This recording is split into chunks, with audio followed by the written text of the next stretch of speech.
జై శ్రీమన్నారాయణ. ఈరోజు మనం ధర్మపదం గ్రంథంలోని చాప్టర్ 3 విభాగము 125 ఉత్తర రామాయణం. శ్రీరామునిచ్చే కోసలరాజు శ్రీరామునిచ్చే పరిత్యజిత అయినటువంటి సీత శోకము చాలా బాధాకరంగా ఉంటుంది. సర్వోన్నతురాలు, పరమ పావని, పతివ్రత శిరోమణి అయిన సీతను శ్రీరాముడు కొందరి ప్రజానందకు అరణ్యాలలో విడనాడుట బాధాకరముగా ఉన్నది. లక్ష్మణుడు రోధిస్తున్నాడు. అతన్ని చూసి సీతామాత అంటున్నారు, నాయనా లక్ష్మణ, ఇందులో నీ తప్పు ఏమున్నది? నీవు నీ ప్రభువు మహారాజు యొక్క ఉత్తర్వును మహారాజు మీ అన్నయ్యే, ఆయన ఉత్తర్వును నీవు అమలు చేస్తున్నావు, అంతే కదా, నీ తప్పు ఏమున్నది? నన్ను బ్రహ్మదేవుడు ఈ భూమిపైన పలు ఇడుములు, వరుసగా కష్టములు అనుభవించాలని రాసి ఉండి ఉంటాడు. ఈ జన్మలో నాకైతే తెలిసి ఏ తప్పు నేను చెయ్యలేదు. మరి గత జన్మలో నేనేమన్నా ఉత్తమ దంపతులను విడదీసి ఉన్నానేమో, అందులకు నేను ఈ శిక్ష అనుభవిస్తున్నానేమో, పతికి దూరంగా ఉంటున్నానేమో అంటూ ఏడుస్తూ మాట్లాడుతూ రామ రామ అంటూ ఒకసారి మళ్ళా భూమిపైన పడిపోతున్నది మాత సీత. మళ్ళా తేరుకొని మళ్ళా మాట్లాడుతుంది, నాయనా లక్ష్మణ, నేను అరణ్యాలలో ఉన్నప్పుడు ఎన్ని ఇడుములు వచ్చినా కూడా నా పతి చెంత ఉన్నాడు. నా పతి సేవతో నేను వాటి అన్నిటినీ నేను అధిగమించాను. నేడు నేను పతికి దూరము, పతి విదూర అయి ఉన్నాను. నేను ఎలా ఈ కష్టములను తట్టుకోగలనో నాకు అర్థం కావడం లేదు. నన్ను చూసి ఇక్కడి మునిపత్నులు, సీతాదేవి నీవు ఎందుకు ఈ వనాలకు వచ్చితివి, నేను ఎందుకు మహారాజు శ్రీరాముడు ఇలా పరిత్యజించారు అని అడిగితే నేను ఎట్టి సమాధానములు చెప్పవలెనో నాకు అర్థం కావడం లేదు. నాయన పరమ పావని సుమిత్రామాత, ఆమె పుణ్యగర్భాన జన్మించిన నీవు పుణ్యాత్ముడివి. నా మాట విను నాయన. నేను శ్రీరాముడిని, నా పతి శ్రీరాముడిని విడిచి జీవించజాలను, వాస్తవం అది. నేను ఇప్పుడే ఈ భాగీరథి నదిలో పడి నా ప్రాణాలను తీసుకొనగలను.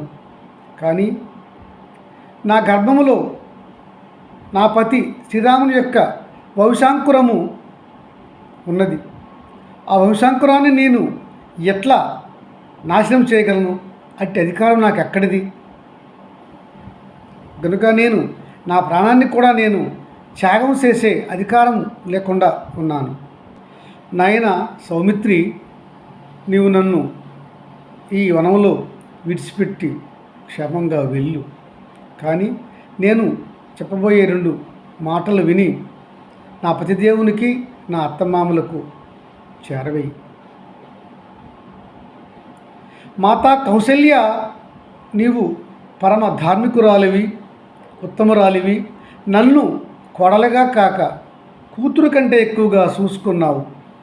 నీకు నా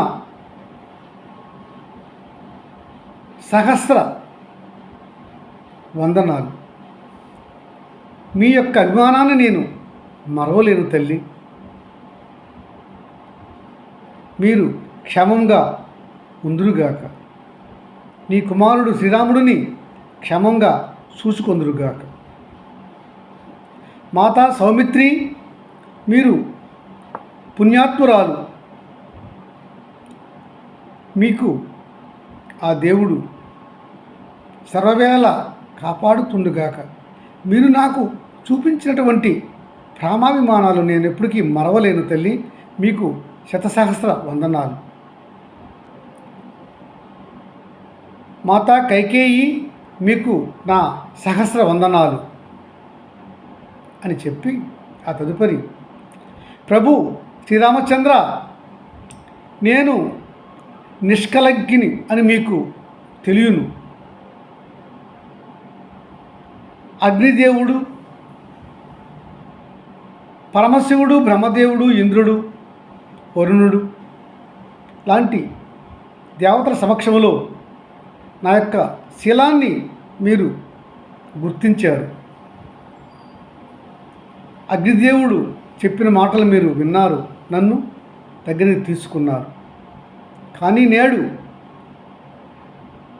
ఎవరో జానపదులు నా పైన వేసిన నిరాధార అసత్య ఆరోపణల వల్ల నన్ను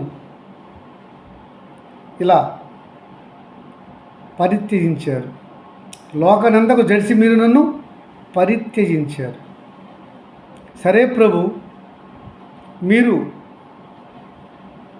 మీ ప్రజల యొక్క సంక్షేమాన్ని, క్షేమాన్ని చూడండి, కీర్తిని సంపాదించండి. నేను అదే కోరుతున్నాను. నేను ఇక్ష్వాకు వంశ చరిత్రకు కానీ, కోసల దేశ రాష్ట్ర శాసనాలకు కానీ, ధర్మ నిర్ణయాలకు కానీ ఎట్టి భంగము వాటిల్లకుండా కాపాడుతూ సామ్రాజ్యాన్ని పరిపాలించండి. మీకు మహా యశస్సు కలుగుగాక, మీకు మంచి కీర్తి వచ్చుగాక. అది నేను కోరుకుంటున్నాను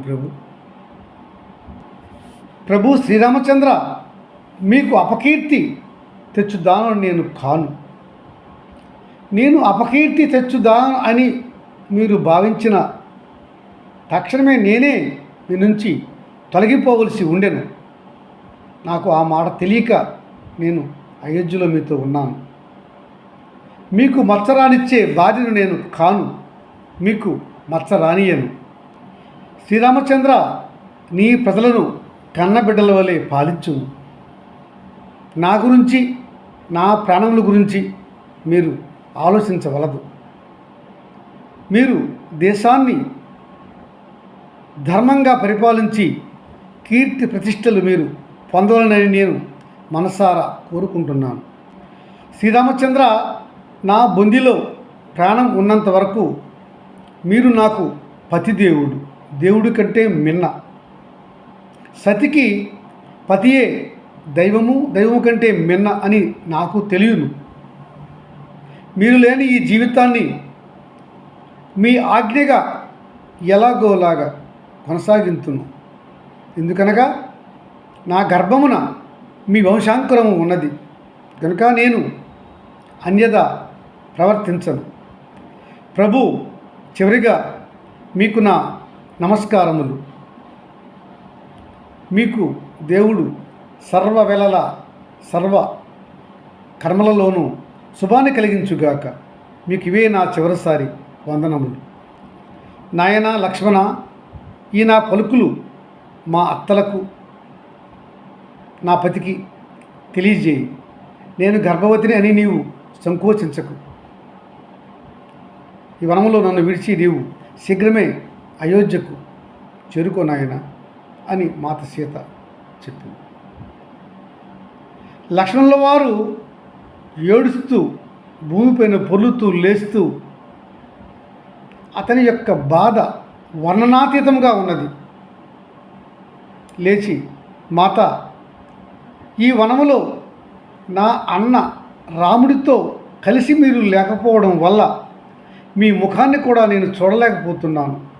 మీ పాదములు చూసి నమస్కరిస్తున్నాను తల్లి. నన్ను క్షమింపుము, క్షమింపుము, క్షమింపుము అని వేడుకుంటున్నాడు లక్ష్మణస్వామి. మాత, నేను రాజాజ్ఞకు బద్ధుడినై ఇట్టి ఘోర కార్యాన్ని చేశాను, నన్ను మన్నించు తల్లి అని వేడుకున్నాడు. లక్ష్మణ, నేను ముందే చెప్పాను కదా నీకు, నీ యొక్క తప్పు ఇందులో ఏమున్నది?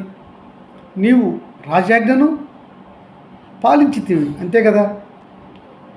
నాయన లక్ష్మణ, నువ్వు త్వరగా అయోధ్యకు చేరుకో నాయన అనగానే ఆమెకు ప్రదక్షిణం చేసి నమస్కరించిన లక్ష్మణుడు ఏడుస్తూ రథములో వెనుతిరిగాడు. లక్ష్మణుని యొక్క రథం వెనుకకు వెళుతుండగా చూస్తూ ఉద్వేగానికి గురైనటువంటి సీతామాత బోరున విలిపిస్తుంది. బోరున విలపిస్తుంది ఆ మాత యొక్క ఘోష, బాధ వర్ణనాతీతం, పరమ పావని ఆ సీతామాత లోక నిందకు గురైంది. అది కూడా అవాస్తవమైనటువంటి నింద.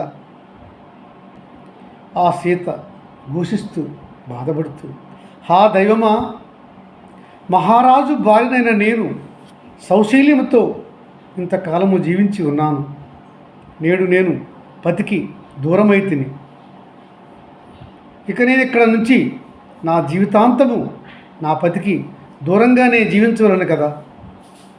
ఎలా నా జీవితము సాగనున్నదో, నా గర్భములో ఉన్న శ్రీరాముని వంశాంకురము ఏ విధంగా జన్మించనున్నదో అనుకుంటూ ఆ మాత ఏడుస్తూ ఘోషిస్తూ హా రామ, హా రామ, హా రామ అంటున్నారు. జై శ్రీమన్నారాయణ.